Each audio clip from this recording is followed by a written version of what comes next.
হঠাৎ করে চলে গিয়েছিলাম পুরীর জগন্নাথ মন্দিরে। তোমরাও কি এটাই ভাবছো? আরে না, এটা রাজারহাটে একটি প্যান্ডেল পুরীর জগন্নাথ মন্দিরের থিম করেছিল। আমার তো দারুণ পছন্দ হয়েছে, গিয়ে তো আমি অবাকই হয়ে গেছি। সত্যি করে যদি পুরীতে নাই যেতে পারি, এখানে গিয়ে কিন্তু সেই শান্তিটা আমি পেয়েছি।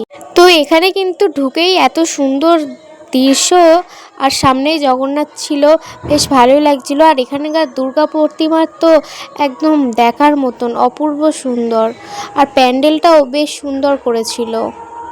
এই প্যান্ডেলটা এবং দুর্গা প্রতিমাটা তোমাদের কেমন লাগলো অবশ্যই কিন্তু জানাবেন। তারপরে আমরা চলে গেলাম আরেকটা প্যান্ডেল দেখতে। এটা কিন্তু পুরনো বাড়ি মতন লাগছিল। তো ভিতরে ঢুকে তো আমি তো অবাকই হয়ে গেছি, ভীষণ সুন্দর।